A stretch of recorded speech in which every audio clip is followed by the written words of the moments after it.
wachungaji wakachaguliwa hiyo nafasi, na ni huko walikaa, walikuwa tayari wameenea na oga wa Misri ilikuwa kwamba kwa miaka yenye iko mbele watakuwa wamekonkeriri na maprovinsi zingine, kwa sababu waliona wakifanya nini, wakiongezeka siku baada ya siku, na wakasema tutawatendea kwa haki. Nikisha miaka mingapi tulipata Pasaka sisi wa Agano Jipya, kisha Pasaka ya Agano la Kale. Yesu Kristo amezaliwa na alikuwa akisherekea naye hiyo msafa ya Pasaka ya Agano la Kale. Ukaangalia hata ile siku yenye alipotea akiwa na wazazi wake, ilikuwa ni sikukuu ya Pasaka. Ukaangalia ile usiku aliokamatwa na kutolewa, ilikuwa ni baada ya kusherekea Pasaka. Nirudi nyuma, kama vile nilivyowaambia kwamba Biblia inaheshimu sana Pasaka, hata na Yesu aliheshimu. Na akielewa mwenyewe kwamba inamwelekea, na waza mlango tunaweza iacha wazi juu hakuna kurubi nje. Na akijua mwenyewe kwamba hizo habari zinamwelekea, hii nafasi tunawekewa heshimiwa gani? Shemasi, hii nafasi tunawekewa heshimiwa gani hii? Huko badipite wataingia mleo. Haya. Yesu naye aliambia wanafunzi wake ipo wapi? Wanafunzi wake walimuuliza, unataka tukuandalie Pasaka wapi? Kama kwa nini hii maneno ni waeleze tu. Na mnajua Yesu yeye wakati anasherehekea hiyo Pasaka, ipo kitu ambayo yeye hakuitumia katika ile praktiki ya Wayahudi. Nani anaijua? Sawa na sherekea mule msasa wako wanasherekea Pasaka, walikuwa wanaleta mwanakondoo, mkate usiokuwa na chachu, lakini pia na pamoja mboga uchungu, lakini na divai kama kinywaji na ilikuwa. Sasa katika yale yote kuko jambo ambalo halikuwa Yesu hakulitumia, hawakulitumia kwa Pasaka. Nani analijua? Wenye wanajua watie vidole juu. Hamjui wa Kristo?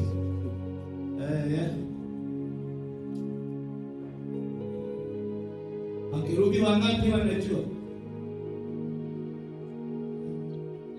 Waimbaji wa kwaya Amani wenye wako wangapi wanajua? Moja tu. Penueli wangapi wanajua? Wawili tu. Watatu. Niko naangalia mnatia mikono gani, kama ni ya 10 au ni ya kushoto. Sababu ya 10 ina maana unajua, ya kushoto ina maana hawajui. Haya, Elia sema na sauti, sio mimi naambia na mbele ya mkutano. Wao hawakuwa na mwana kondoo. Kwa sababu gani? Kwa sababu Kristo Yesu mwenyewe ndiye mwana. Kwa sababu hiyo Pasaka ndiyo iliweka mwisho. Hata kama Wayahudi wanaendelea kusherehekea leo, sasa ni kwa mfano. Inasema ni kwa sababu walikuwa wanaisherehekea inatabiri juu ya Yesu Kristo. Na Yesu sana fika mwenyewe, ipo mambo yenye alienda anamalizisha na mengine anakamilisha. Amen. Zipo sheria anakuja anakamilisha, na ipo mengine mapratika anawaambia mwisho tunarestorer mpango mpya. Sisi akatuanzisha sasa mpango mpya wa Pasaka yetu. Na niliwaambia Pasaka yetu tunajiingiza ndani. Sio hii tunasherehekea leo, ile tunafanya katika meza ya Bwana. Bwana Yesu asifiwe. Alielewa yeye mwenyewe ndiye sadaka na yeye mwenyewe ndiye kuhani. Hangeleta mwana kondoo kwa sababu anajua ule mwana kondoo alikuwa anasema juu yangu na hana kazi tena, na mimi tayari nimeshakuwa. Mnaelewa hivyo basi? Bwana Yesu awabariki. Amen. Sasa Kristo Yesu wakati amekufa aliachaga ordonance 2. Ya kwanza ni ubatizo na ya pili ni meza ya Bwana yenyewe ikimaanisha Pasaka. Andotre Kristo Yesu wakati anakufa, Roho Mtakatifu anashuka, kanisa linaanza. Na sasa kanisa linaanza mara moja pamoja na mitume, Eglise primitive, kanisa la mitume, na waliheshimia mara moja hizo ordonansi mbili.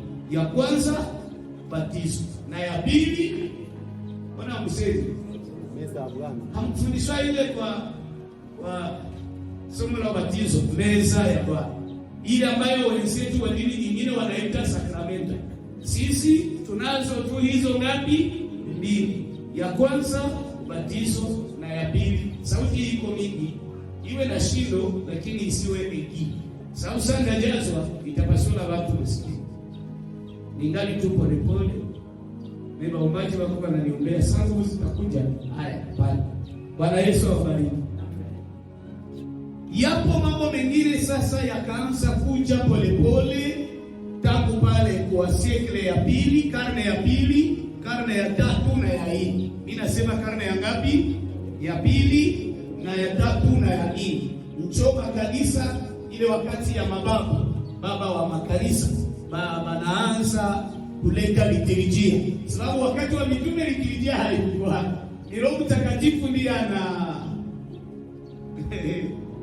anaongoza kila kitu. Lakini kwa sababu walikuwa wanaelewa, Yesu aliwaambiaga naja mpenzi. Hawakuamini kwamba watafanya mwaka mwenda Yesu hayafanye nini. Hajakuja. Lakini sasa naona karne moja inaisha. Karne ya pili inafika. Wakaanza kuorganize kanisa polepole kwa mipangilio yake na mambo mengine. Kwa karne ya tatu, lakini pia na kwa karne ya nne. Hata hii habari za kubarikia ndoa kanisani zimeanza ni ile wakati. Hizi habari sasa za kuanza kusherehekea sikukuu ya Pasaka, sikukuu ya Pentekoste zikaanza hiyo wakati. Mungu awabariki. Kwa zile makarne 13, 14, 15, karne ya 16 wanaanza kusherehekea sikukuu za Noeli pia. Bwana awabariki. Ninawaza ninajibia hiyo ulizo.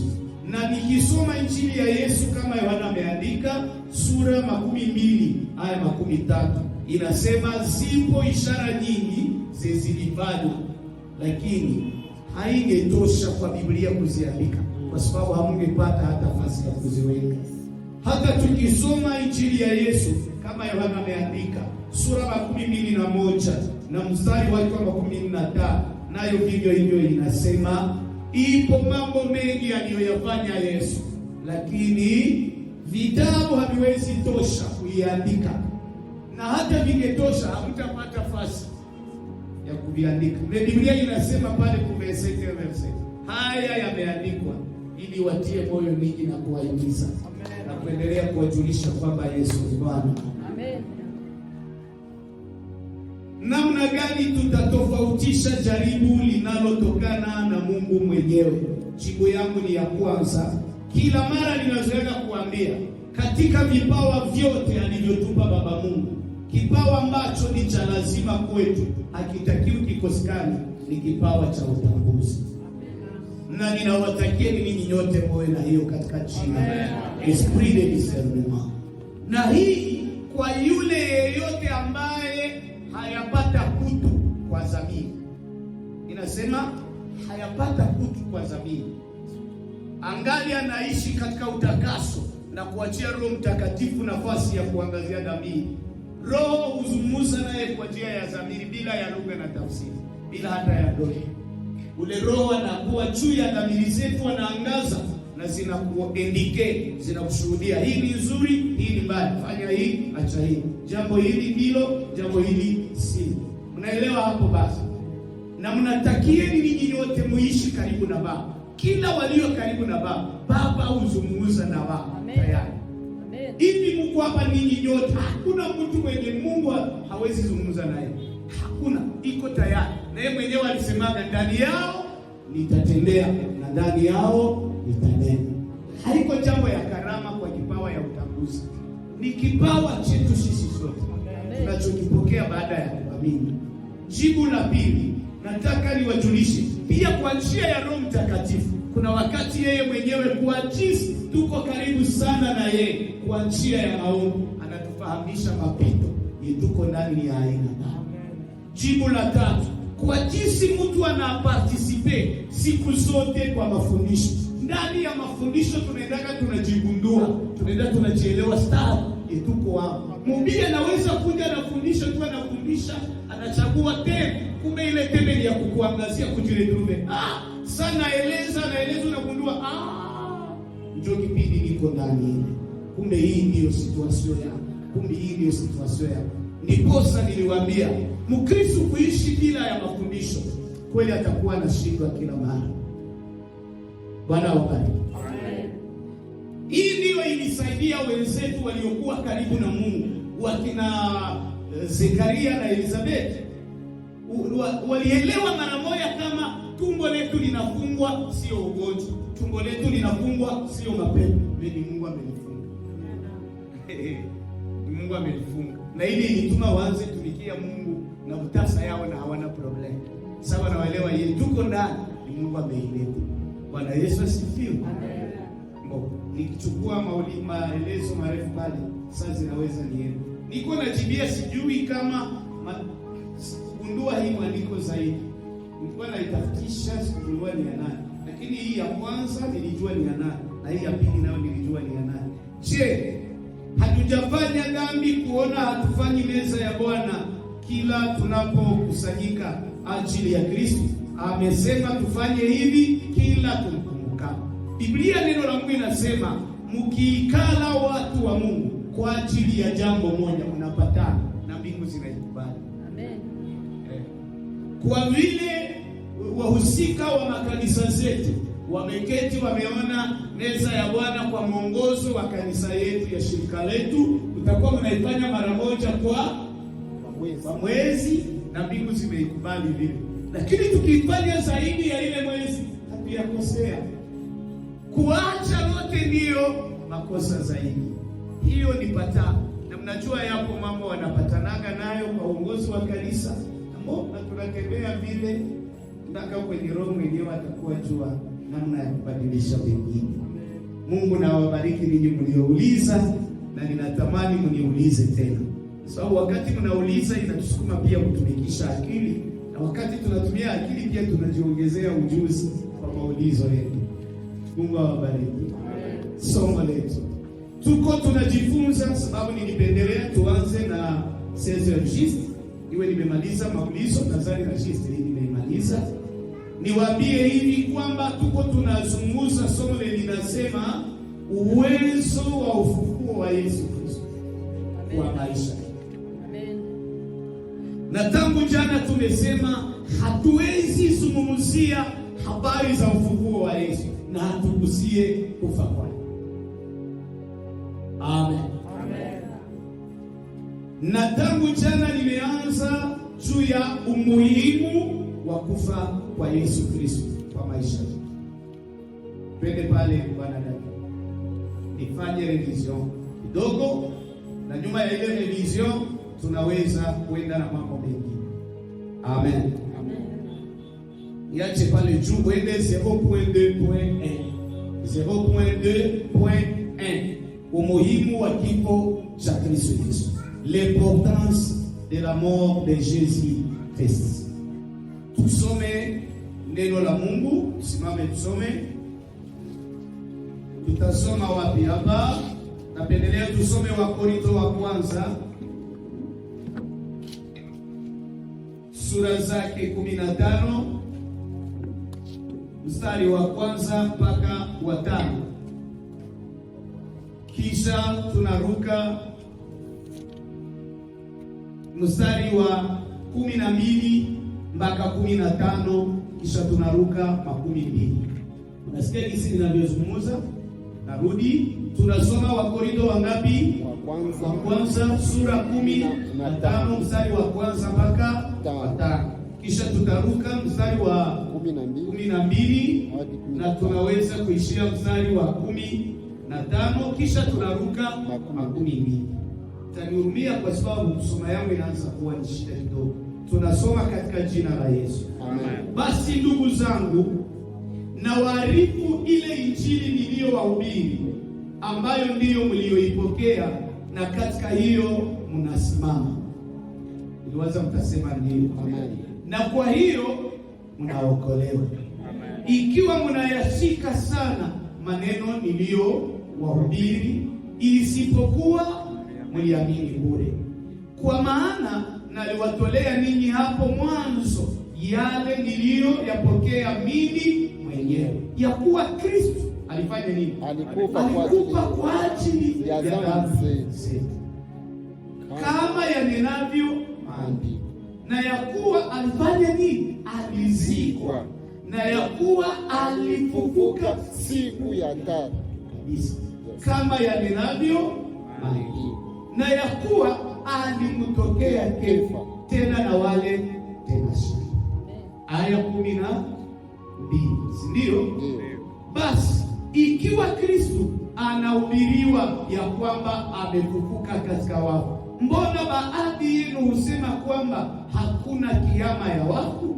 Lakini kama hakuna kiama ya wafu, Kristo naye hakufufuka. Tena kama Kristo hakufufuka, basi kuhubiri kwetu ni bure, na imani yenu ni bure.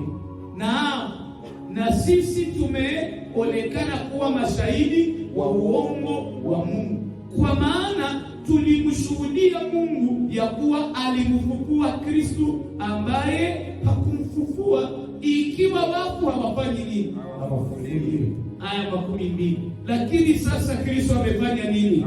Amefufuka katika wafu, limbuko lao waliolala. Neno la Mungu lipokee na lishangilie. Neno hili msijali, sitaeleza, niende kwanza revision, sababu litarudi katika umuhimu wa nne wa kifo cha Yesu Kristo. Jana nimeanza kuzungumza kuonyesha umuhimu wa kifo cha Yesu Kristo, lakini mbele niwafundishe juu ya umuhimu wa kifo cha Yesu Kristo. Ipo mambo mane, baada ya kidogo urudie nyuma kidogo.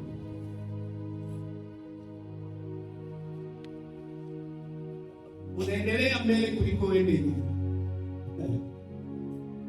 Ipo yale mambo mane niliwaambia jana, ambayo mnapaswa muweke kama Wakristo waamini wa Injili katika vichwa vyetu kabisa.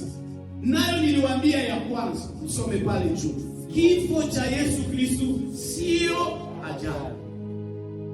Iliwaza mtasema amini. Haikuwa sika nilipata Bwana wetu Yesu bakatutangazia, yule papa mwetu tulikuwa tunapenda amekufa. Parasita. Haikuwa ajali. Hapana. Cha pili, sio kifo cha rafa. C'était pas une mort subite. Hapana. Ya tatu, haikukuwa sema maadui walikuja wakamshinda Mungu wakafanya namna gani? Wakamuua. Hapana. Ya nne, haikukuwa kwamba basi alipiganisha yake yote. Nyuma ya kupiganisha basi akakosa la kufanya, akatiretume basi anafanya nini? Amepokea mauti. Hapana. Kristo Yesu alitoka mbinguni na anaelewa ninaenda kufa. Baba yake alimtoa na najua anaenda kufa. Bwana awabariki. Amen. Sababu ya ile tukasema Kristo mwenyewe alijitoa kwa hiari ya jana tuliposoma zaidi. Haleluya. Injili ya Yesu kama Yohana ameandika. Alijitoa kwa hiari yake yeye. Na tulifika mahala kwenye tunasema Getsemani, wanamuuliza, sio wao, yeye anawauliza, mnakuja kumtafuta? Na anawajibia, Yesu Kristo wa Nazareti. Waliposikia hivyo akamwambia, mimi. Wakafanya namna gani? Wakaanguka. Na nilikwambia kwa nini walianguka? Kwa sababu alitaja neno ambalo ni nzito kwa Biblia, nalo ni jina la Muumbaji, jina la Jehova ambalo mimi niko ambaye niko. Alipowaambia ni mimi, haikukuwa maana yenye nyinyi mnawazia semua, na ilikuwa le Jésus. Haleluya. Haikukuwa le moi, na ilikuwa le Jésus. Yaani yawe mimi niko ambaye niko. Na mnaelewa Biblia ilikuwa ilishamwandalia kwamba wakati hilo jina litakapotajwa, kila goti litake lisipotaka, na vitu vya mbinguni na vya duniani inapaswa kushuka. Ndio maana sasa walisikia hilo jina walifanya namna gani? Walianguka. Lakini anawarudia mara ya pili, na kwa mara ya tatu anawaambia waacheni hawa. Na niliwaambia ile neno waacheni hawa ilikuwa matangazo ya deliverance. Ilikuwa matangazo ya ufunguliwa. Ya kusema hawa wamepewa neema ya kufunguliwa, lakini mimi najitoa unikamata. Bwana wabariki.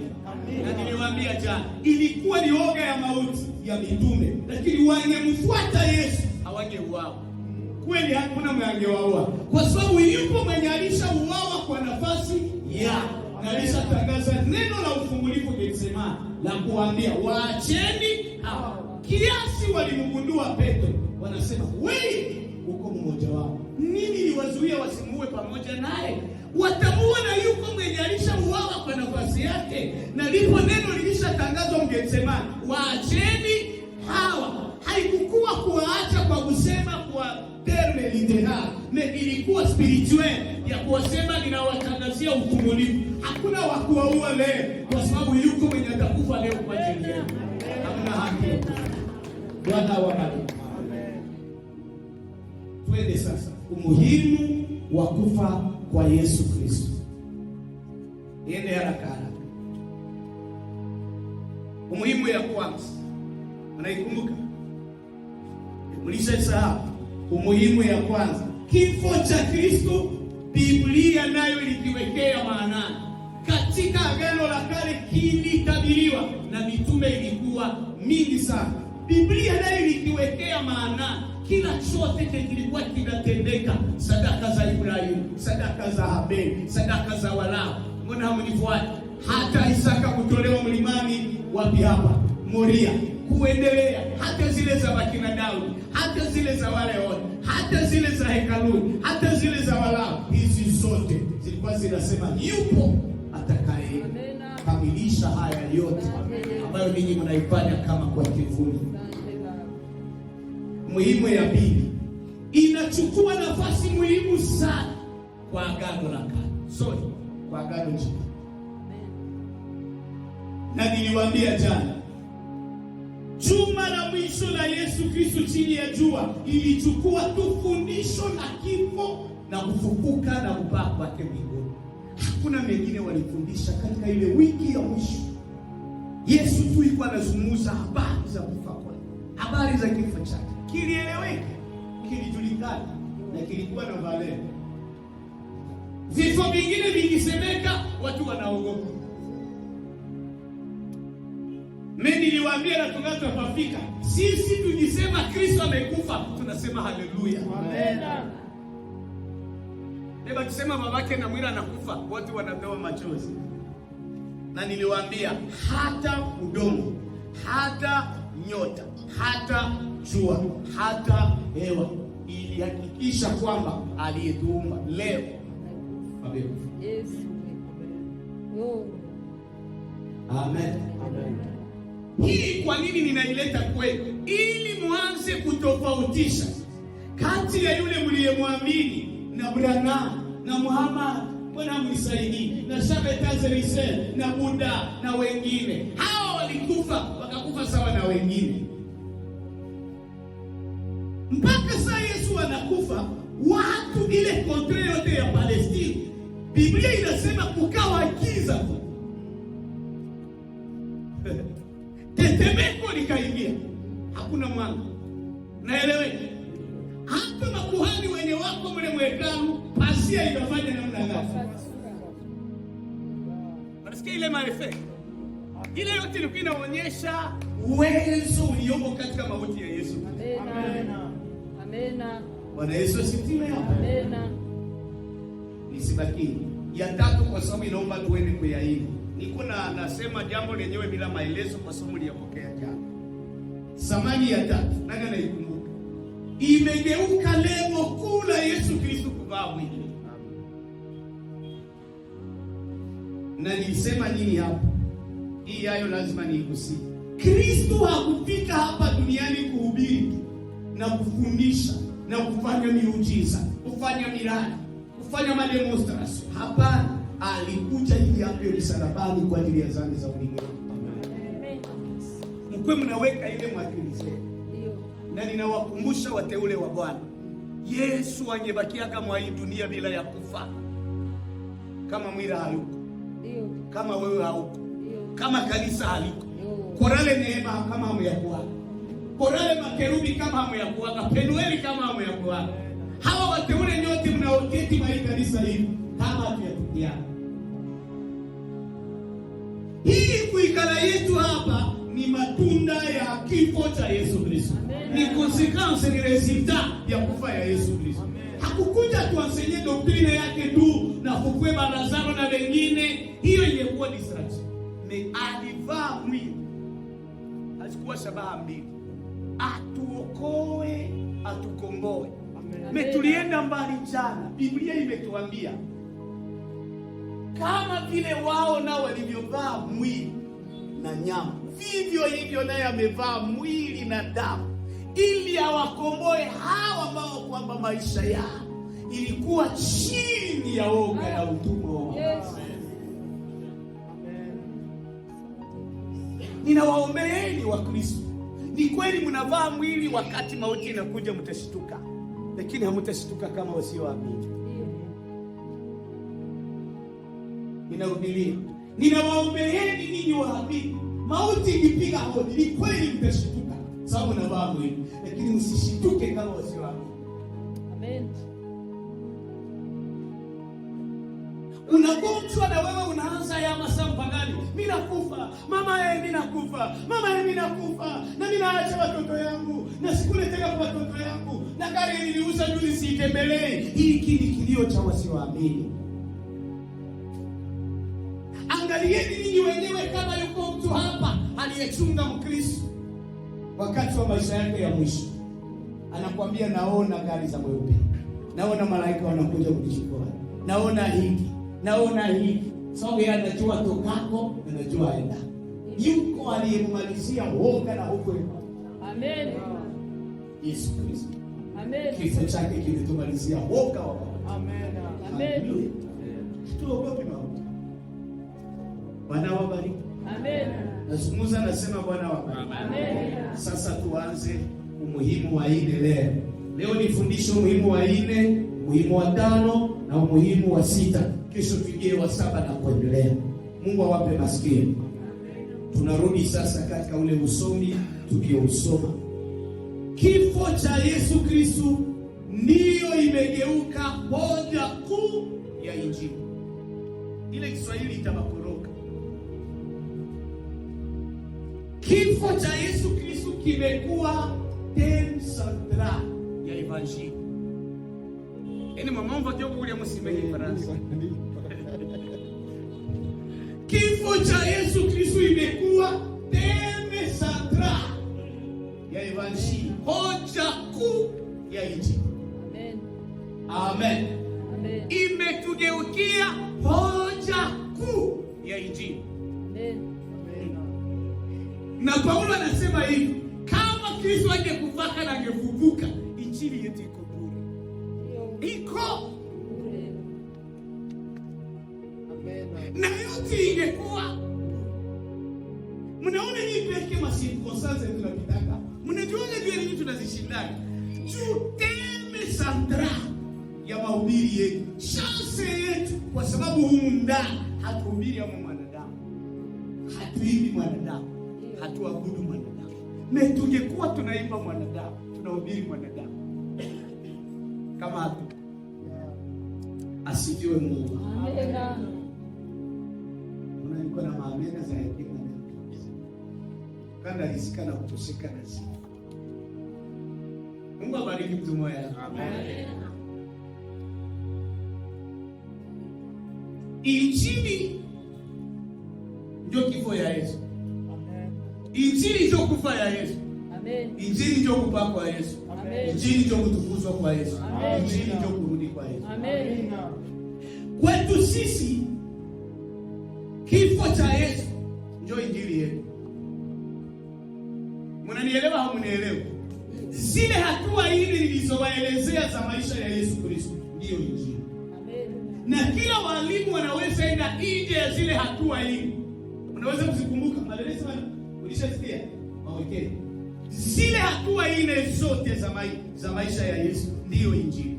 Na hatua ya kwanza muiseme, mzungumuze. Ya pili, ya tatu, ya hii Injili yenu na nyimbo zenu zikienda ameoro ya hii, hamuko mtemi sakrale zaidi. Inafaa uelewe kama kila chochote tunachokifundisha, tunachokiimba, tunachokiamini kinazaliwa mkufa ya Yesu, kinazaliwa mkufufuka ya Yesu, kinazaliwa kupaya, kinazaliwa kutukuzwa. Amen, amen. Mungu na wabariki. Amen. Na hii imani moja ya kwanza na moja ya pili inabeba jambo moja. Na ya tatu na ya ngapi inabeba jambo lingine. Na hii ndio tunaita sehemu mbili kubwa za maisha ya Yesu hapa na maisha yake yote. Moja, humiliation, na ya pili exaltation. Na sehemu hizi mbili ndizo zinabeba maisha yetu. Ipo kipindi ya madharau na mwisho ipo kipindi ya kuinuliwa. Amen. Na hatuinuliwi na hatukushushwa kwanza. Hakuwezi kuja tendo kuinuliwa na tendo kudharauliwa, halikukuja kwanza. Alipokufa Yesu na kuzikwa ilikuwa ni madharau. Unaelewa hivi? Lakini katika sehemu ya ufufuo na kupaa imezaa kutukuzwa. Amen, amen. Mchapie makofi kwanza.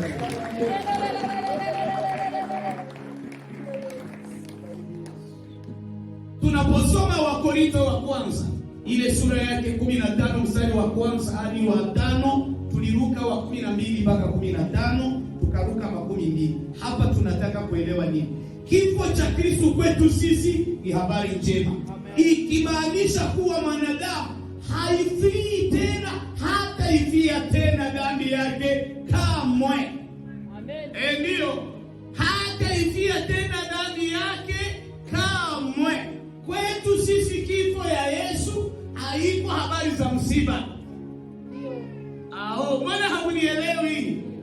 Abia aliye pembeni, hatuko sawa na dini zingine, eti tuko mkwadarajezima, hakuna cha kucheka, hakuna cha kufurahi. Acha wao wasifurahi. Kwetu sisi hii ndio muda yetu ya furaha, hii ndio muda yetu ya shangwe. Maana kwetu sisi kifo cha Yesu sio kilio, sio msiba, sio habari za kupoteza.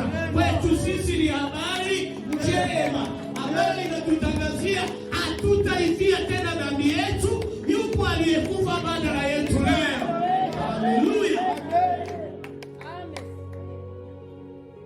Hatutakula nyama, tutachinja mbuzi, tutachinja sungura, tutakula. Sababu wenzetu hizi siku hawali nyama.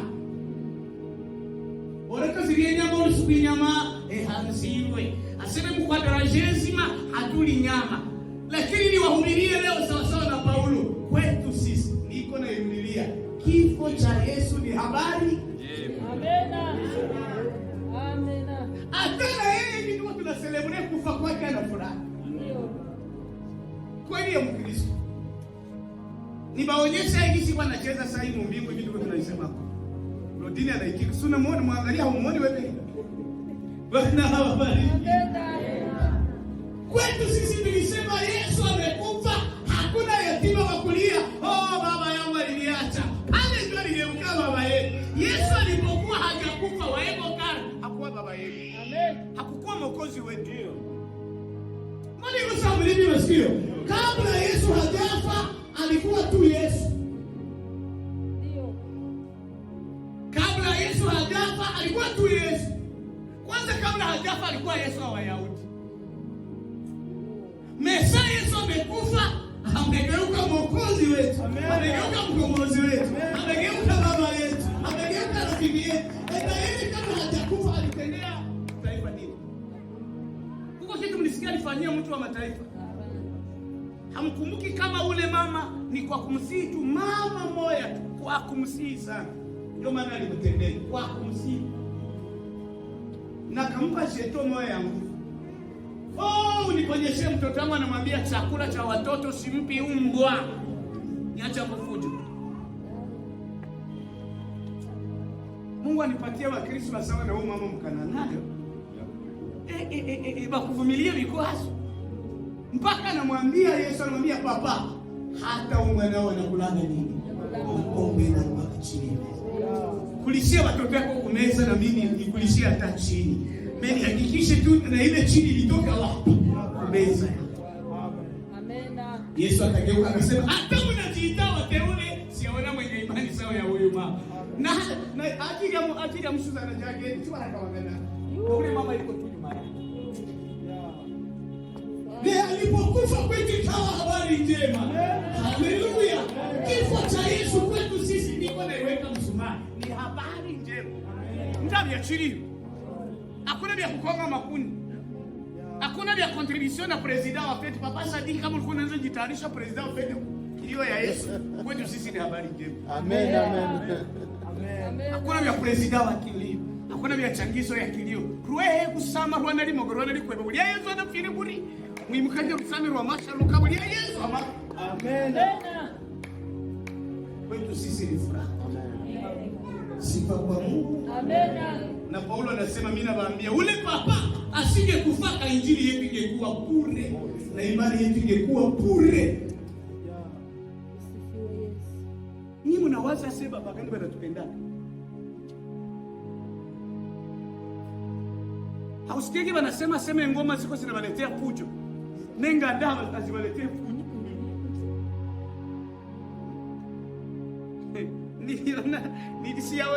Niliona siku moja kwenye mweneni anatomboka. Tulikuwa na maombi, mtu tunaomba.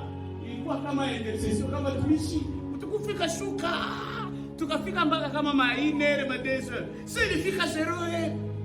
Na inga ngaya ingali na mfuma ajabu. Ya mtakatifu Benoit. Ya mtakatifu Benoit. Sasa mama moja akakuja akatoke anafungula. Anasema papa mnene ndio alienda fungula. Sana fungula anasema mwache asa maombi tulala. Akamtoka mbio, "Funga kinywa wewe. Wewe fungisha kwanza ile yenyewe inafanya fujo pale. Sawa wale watafunga na sisi tutafanya nini?"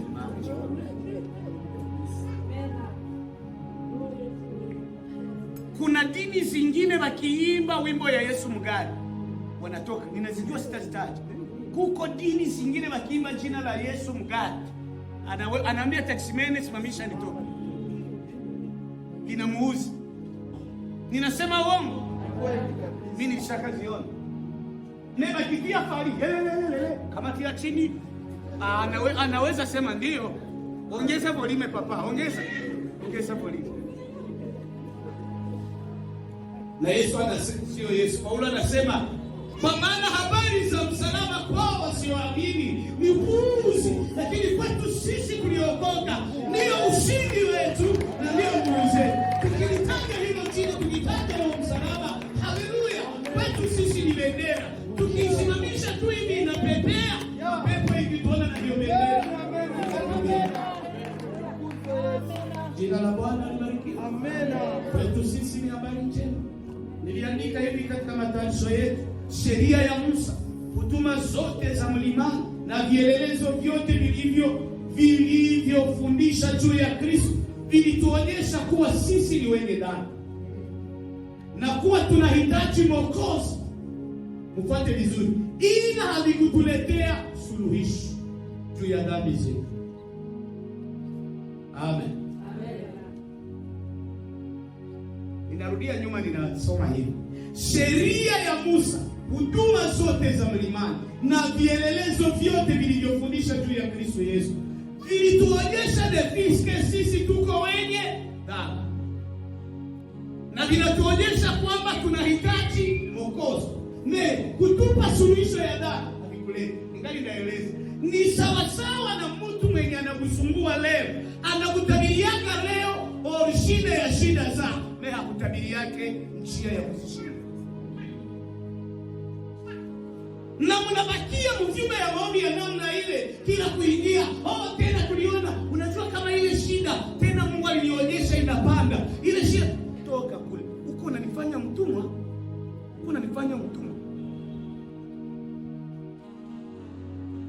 Wapo wajakazi na wajaruni wanayo macho tu ya kuona wenye wanakuinda, ni hawana macho ya kuona njia utapita upate ushindi, kwa sababu wako wanataka wakuache uwe mtumwa wao, wakukulia kwa masadaka, bakurashole baka kumwishi. Tutafanya tena mafungo, tutaenda tena mlimani, sadaka za ulinzi, za ufungulivu, za deliverance, sijui za kunyunyiza, sijui za nini na nini, na kila leo maisha kubadilika, haibadiliki. Ile vielelezo yote vyenye Musa alifanya kumlima wa Moria, zile sheria walimpatia, zote zilikuwa za kutuonyesha dhambi zetu, na zinatuweka muoga tu ya kuhitaji Mwokozi, kuhitaji Mwokozi. Eske kuna mtu ananifuata?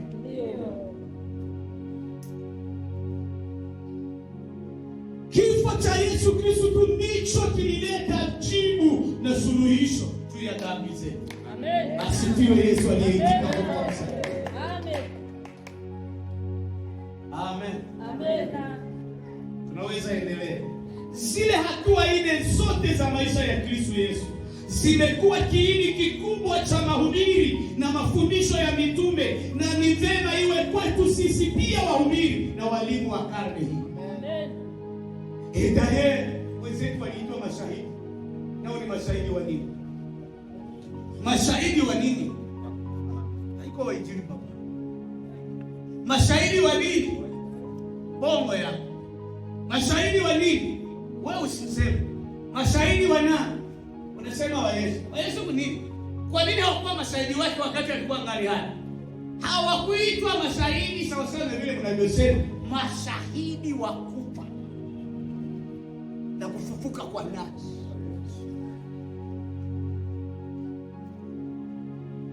Amen. Amen. Ninasema amen. Amen. Wapo wenye hawakuamini kwamba mtu anaweza kufa na kufufuka. Na kama anaweza kufa na kufufuka, ni hayuko ule mwenye alifanywa sawa ule Yesu. Kwa sababu walielewa kama Yesu angefufuka,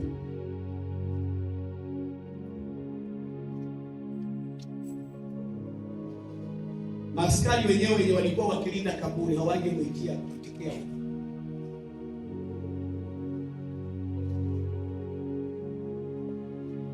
Na ninaishuhudia tena, ninawaambia Wakristo mliokoka mlio hapa, muache watu ogope, lakini wajue tunaitwa. Amen. Ushangae hata mauti ya Yesu sio mauti. Kitumba unaita nini?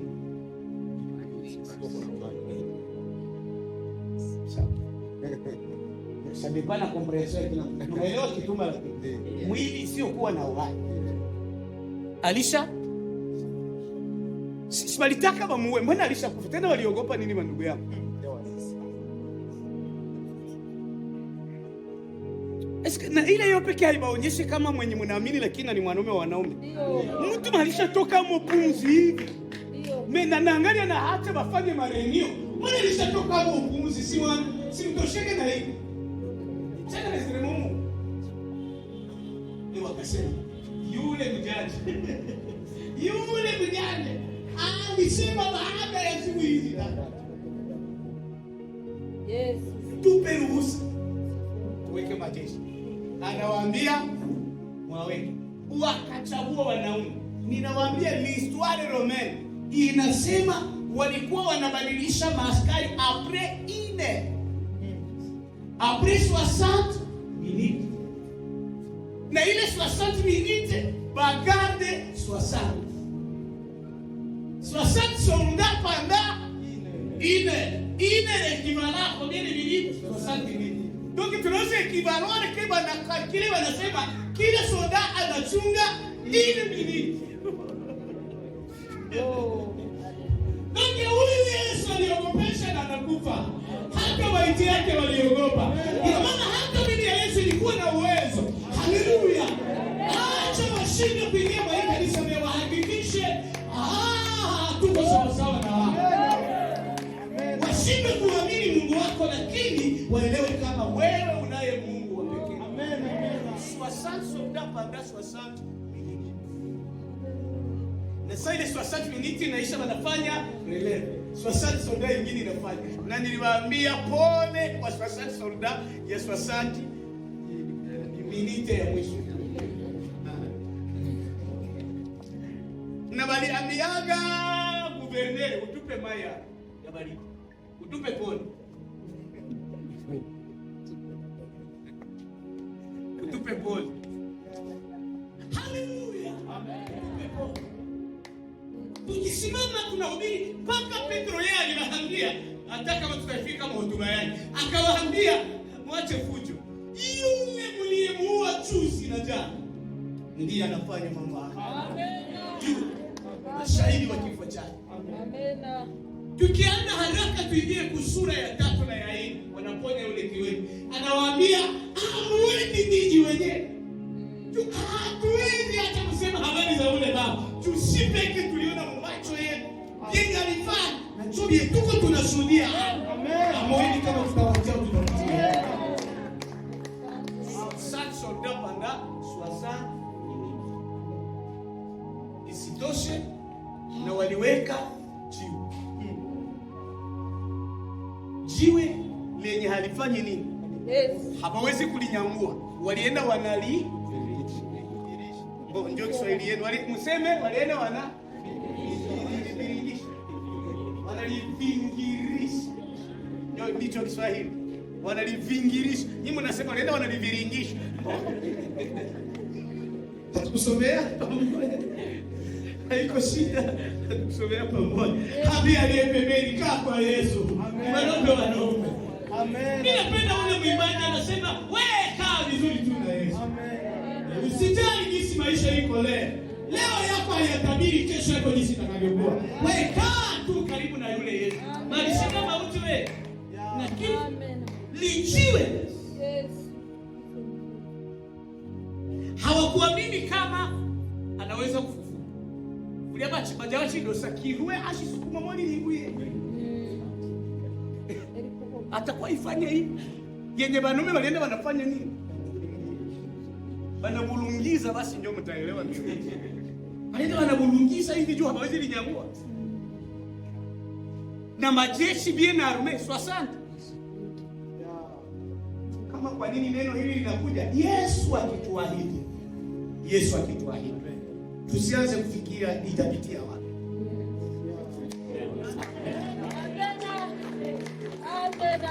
Ile kwanza Yesu ametuahidi.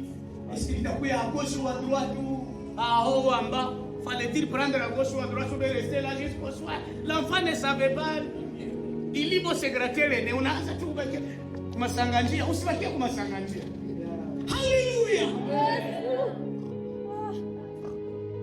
Malaika tu ndio alishuka.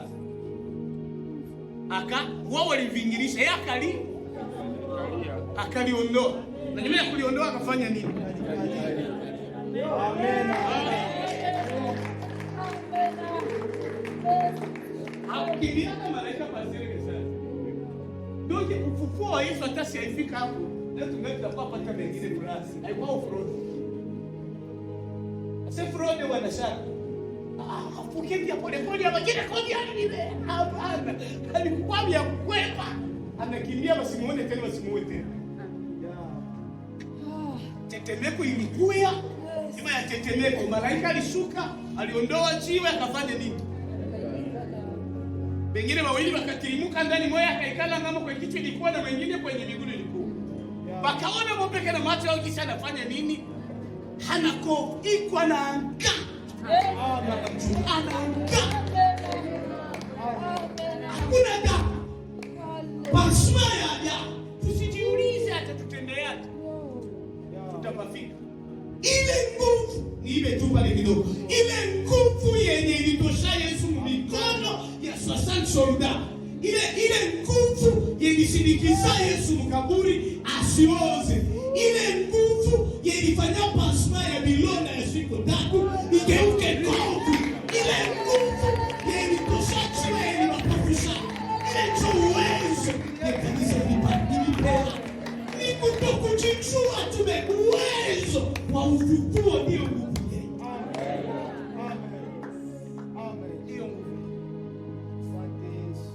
batupangie kutuua, na batupangie kwaso, na batupangie lolote.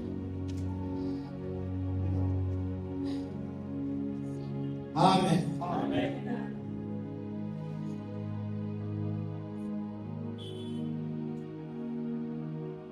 Malelezi mimi naona Erike haiko na madame naye haiko, lakini yeye na Gloire haiko. Juu mimi na yeye na Gloire na Erike na nadhani sifu haiko. Erike mesifu ndio banaweza leo nichokisema.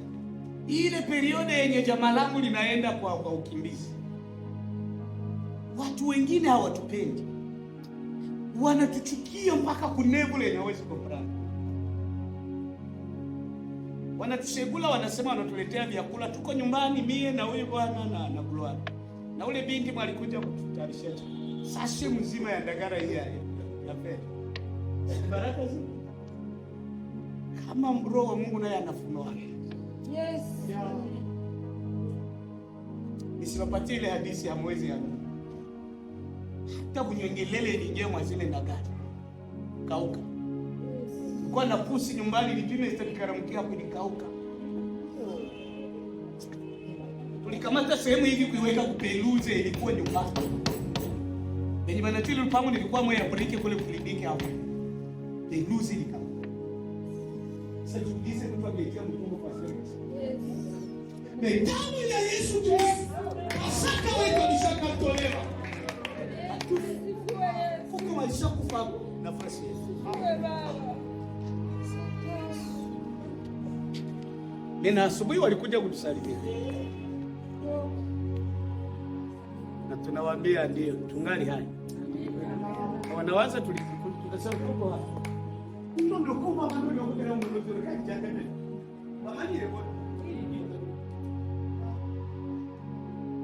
Asali hawezi kumungu. Pale ndio kulizaliwa Kiswahili kama chakula ibadaletea kama ile tupana. Juma mwenyewe akombrande ule kama aliweka mtumu hawezi la Mungu. Okombrande sela. Na ikinigeukia Kiswahili chungaje na tupavi ya kula. Na bado nimejini mara nyingine wako zikirusha. Upasende yande kiasi. Unawaza na Sofia naye atasema sina kiasi. Jua iko ndio linizalaka. Haleluya. Amen. Uwezo ule ndio unasema. Na itatupa na maisha ya uzima wa milele. Mungu abariki mtu mmoja. Amen. Naweza kubali tuendelee jambo ya wahubiri. Niseme niache. Sio wenzangu wanaenda basi. Niseme au niache.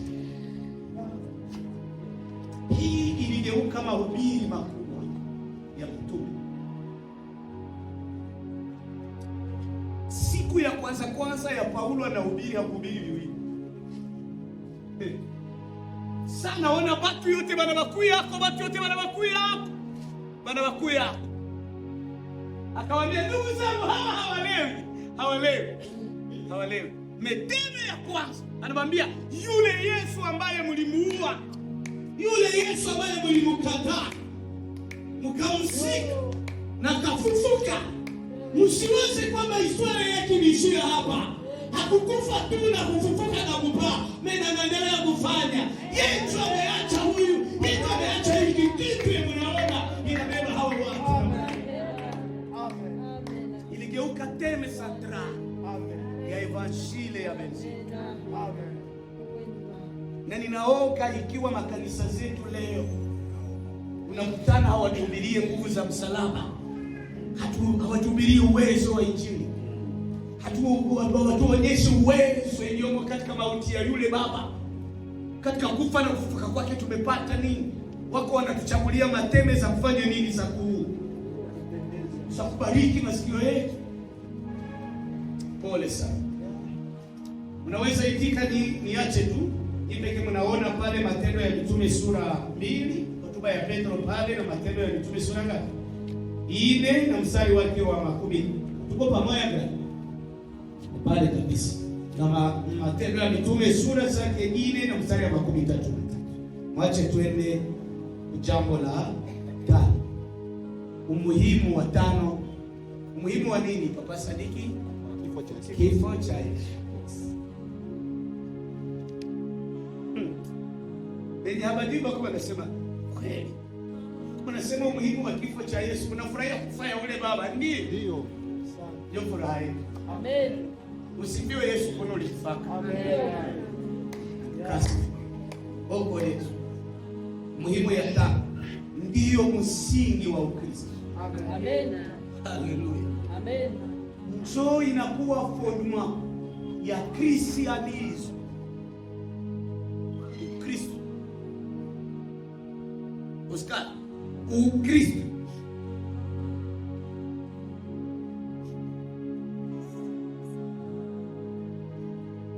Mnawaza dini gani inavuma kuliko dini zote ulimwenguni?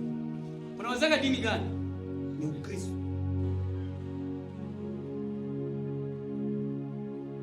Mimi nasema selfa. Tu hapo walibatizwa selfa hapa na changanyikiwa.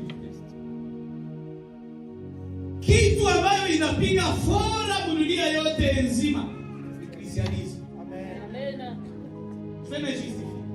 Na daingia na Biblia na daingia munani majina. Hata katika nchi ya Uislamu. Amen. Mkiokoka wa Kristo, mkiingia tu utangazo wa habari njema, nchi yote inaelewa kama ipo dini nyingine.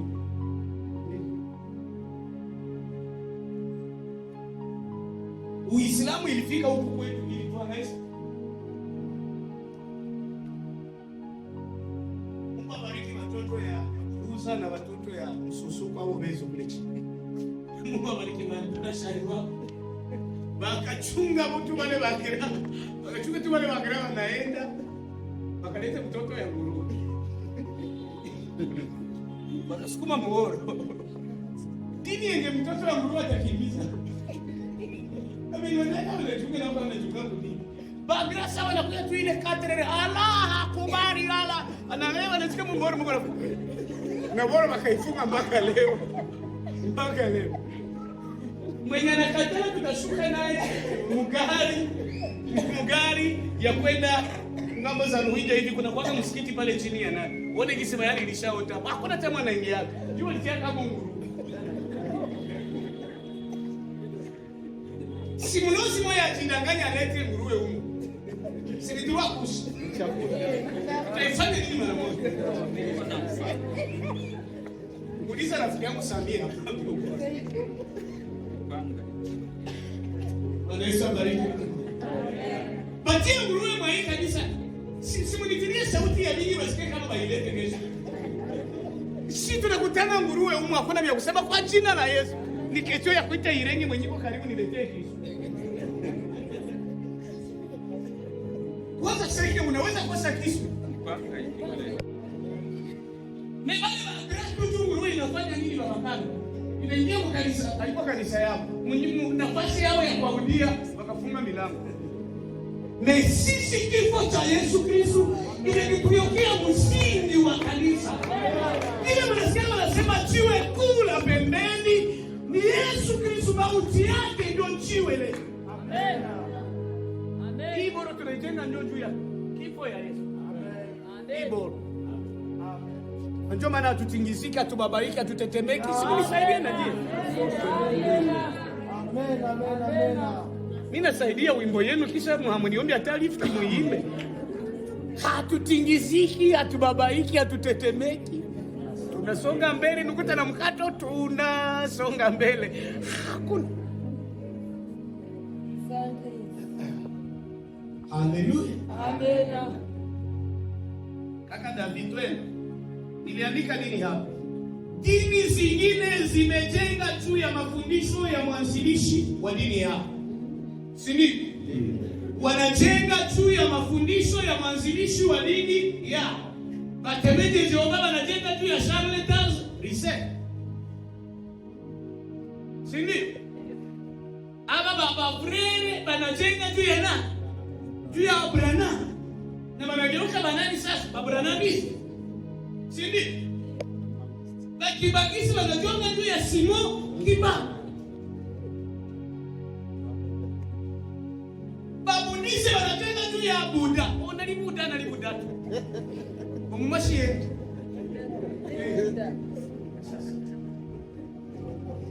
Babu dise banajenga juu ya Buddha.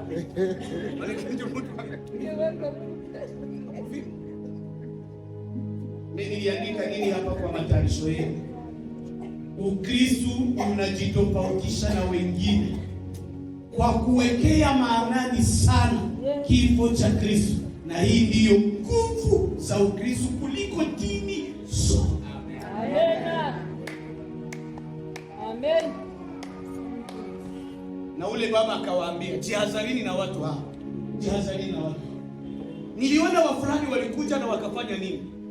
Walitoweka. Fulani walikuja walitoweka. Ni hawa nao kama ni wao nao watatoweka. Ni kwa ndugu zangu, kama wao wanatoka kwa yule Yesu mwenye najua, mtakuwa ni miguu mko mnapiga mlima. Mjihadhari. Kanisa haliwezi simika. Pause kidogo mbele niendelee. Wakristo wanaweza, acheni kuogopa walozi. Amen. Acheni kutegemea sana unabii wa walozi. Muone na washirati, muone na walevi. Ema, hamkuniambia hata kama James anataka ndezi. Mlikuwa wapi? Wachakasi wajarume wa mlikuwa wapi? Mpaka James anatoka mdimashe na fia watu hapa na mnyongoka na hivi na mfunuliwa. Mko mnaona balozi tu. Kuko mlozi mwingine zaidi ya James mwalimu wewe Mkristo. Ule kiana ni mlozi wote. Na mfunuliwa kama kuko mlozi atakuiba mtoto umule mchungaji. Mashini ni mchinole winje.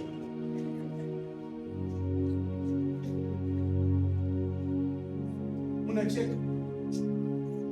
Ambia aliye pembeni pasera anasema kifo ya Yesu ilishamaliza nguvu za mlozi. Amen. Wote ni kusema sema balozi mkanisa.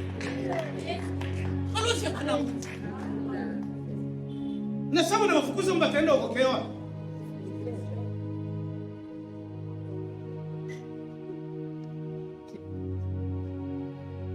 Nasema pastor na kwa rafiki balozi. Ilikuwa kwa dada balozi kumwende kwa hiyo Oscar alienda na mlimo kwa kitu kingine. Oscar moyo yake kwa nasema papa mbona tunasema balozi.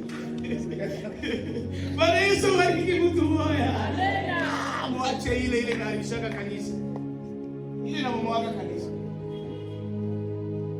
Nilishawaambia sekre moya mkiingia mkanisa mduru wasio mlilo kwa Roho Mtakatifu full stop. Amen, amen. Yo pekite juu kipi. Benye bataokoka banaokoka. Benye habataleta irizi zao banakimbia. Na kama wana bahati mbaya mbe ndimbuka. Kulia kama ndimbuka na hamagare mpasi zani kuru. Sina wafanya. Sina wale kipere. Wacha zile hapa. Kanisa linajenga juu ya kifo cha Yesu. Amen. Amen. Na hilo ndio nguvu zake. Amen. Ile ndio uwezo wake. Amen. Kuna mwandiko pale, ingia jinsi ulivyo. Sasa ingia na irizi yako. Sasa ni sana toka tunamwambia usirudie maandiko ya pili, usirudie jinsi ulivyo. Amen, amen. Amen. Bwana bariki. Amen. Bwana saidie balozi. Amen. Atakuwa ulikuwa unacheka tangu jioni. Sana saidie balozi na waokoke. Amen. Hii imefanya hapa niliandika maandiko mengi sana. Wache tuisome hata tuingie kwa 6. Nadhani ya 6 tunaweza ianza kesho. Amen. Amen. Tu pale bila bakia na dakika kidogo. Wache ya 6 tuianze kesho. Lakini siwezi malizia na sisome hizi maverse mbili. Wakorintho wa kwanza 18. Wakorintho wa kwanza sura 1 mstari wa 18 kuruka wa 23 mpaka 24. Mimi kingali kwa Wakorintho pale. Jia mlipekua. Nani amefika asome haraka? David, utafutie zile ulishakuwa. Haya.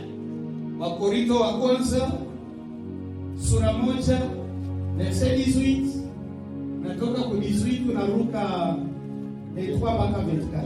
Karibu. Tunasoma katika jina la Yesu. Amen. Kwa sababu neno la msalaba kwao wanaopotea ni upuuzi, bali kwetu sisi tunaookolewa ni nguvu ya Mungu. Haleluya. 21:3 mpaka 24. Bali sisi tunamhubiri Kristo aliyesulubiwa. Kwa Wayahudi ni kikwazo na kwa Wayunani ni upuuzi, bali kwao waitwao Wayahudi kwa Wayunani ni Kristo nguvu ya Mungu na hekima ya Mungu. Amen. Soma sura 2 mstari wa kwanza mpaka wa pili. Sura 2 mstari wa kwanza hadi wa pili kwa Wakorintho wa kwanza. Tusome katika jina la Yesu. Amen. Basi ndugu zangu, mimi nilipokuja kwenu sikuja niwahubiri siri ya Mungu kwa ufasaha wa maneno wala kwa hekima, maana naliazimu nisijue neno lolote kwenu ila Yesu Kristo naye amesulubiwa. Amen. Amen. Ndio usipone niletea habari hizi. Nileteza Yesu alikufaka na kusulubiwa zile za. Niletee hizo. Haleluya. Atamaliza bishachoka jamani. Wagalatia 6:14. Sifanyi maelezo juu, naanzia pale kesho. Wagalatia 6:14. Galatia 6:14 tunasoma katika jina la Yesu. Napenda hapo sana. Lakini mimi hasha, nisione fahari juu ya kitu chochote ila msalaba wa Bwana wetu Yesu Kristo, ambao kwa huu ulimwengu umesulubishwa kwangu na mimi kwa ulimwengu. Amen. Imalize hivi. Hii imefanya kufa kwa Kristo na kufufuka kwake na kupaa kwake na kutukuzwa kwake iwe kipaumbele cha mafundisho ya mitume. Ninawashauria na ninyi vema iwe kwetu pia wahubiri na walimu wa siku hizi. Mungu awabariki jioni ya leo katika jina la Yesu. Amen. Kesho neno linaendelea. Nimesema kesho neno linaendelea. Usimame tuisifu kazi ya msalaba na baadaye tuombe uwezo ya ile ufufuo itusindikize. Tuko tunaombea mambo mawili tu. Cha kwanza ni kusifu kazi ya msalaba. Haleluya. Wale waimbaji wametukwepa. Gharama zangu wamechukua. Niko huru. Sina shaka yote yakikwisha. Twende tunaimba ile wimbo. Tie na sadaka ili wako wanazitoa kwa ile wimbo, na tuko tunazitukuza Mungu na tunafanya maombi ya kusifu kazi ya msalaba, na baadaye wazee wa kanisa wanatuombea uwezo ya Pasaka ili tusindikize. Karibu waimbaji.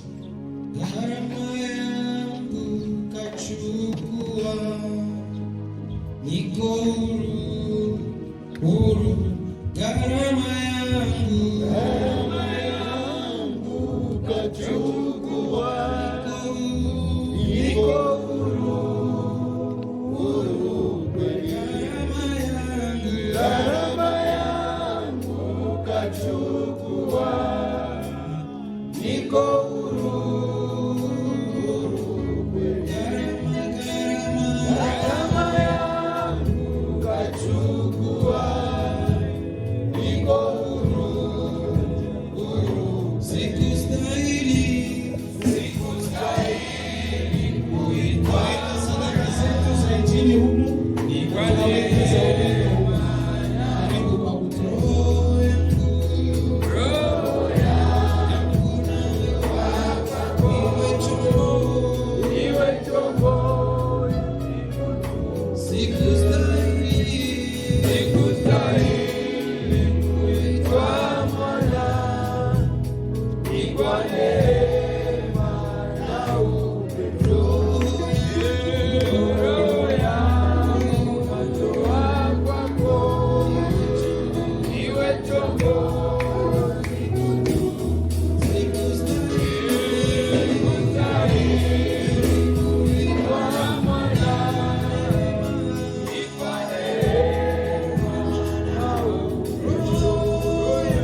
Gharama yangu umechukua, niko huru kweli kweli.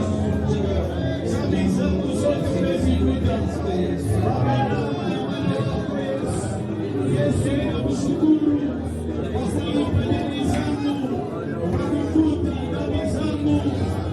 Haleluya. Kifo chako imeniletea habari njema. Kifo chako kimelipa deni zangu.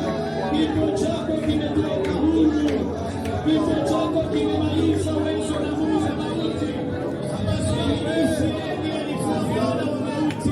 Umepigana huo Yesu. Umepigana hizo nguvu za mauti. Haleluya, haleluya, haleluya. Tunasema asante Baba. Tunasema jina lako lisifiwe. Tunasema jina lako litukuzwe. Haleluya, haleluya, haleluya. Asante Yesu. Asante Yesu. Weka mikono juu kichwa chako. Wazee wa kanisa wainue mikono. Tuombee uwezo ya ufufuo iwasindikize. Baba Mungu Yesu wa mbingu na nchi, tunalika ule uwezo ya ufufuo isindikize Wakristo wanayoti, isindikize wasikilizaji na watazamaji, Wakristo wetu walio mbali na wale walio karibu. Mungu wote tunaomba kwamba uwezo ya ufufuo iwasindikize, nguvu za ufufuo ziwe pamoja na wao. Bwana, neema iwe pamoja na wao, nguvu hizi ziwe pamoja na wao. Uwezo iliyokutoa kaburini, nguvu zile zilizokutoa, zilizokuondoa walinzi wa kaburi, zilizoondoa jiwe kwa mlango wa kaburi lako, hizo zisindikize kanisa, hizo zisindikize Bwana. Asante maana utaachilia ule uwezo, macho ya wana wako yatiwe nuru, wagundue ule uwezo, watambue jinsi unavyofanya kazi pamoja na wale waaminio. Neema hii tumeiomba kwa jina la Yesu. Amen. Amen. Uwezo ule wasindikize kwa jina la Yesu. Amina.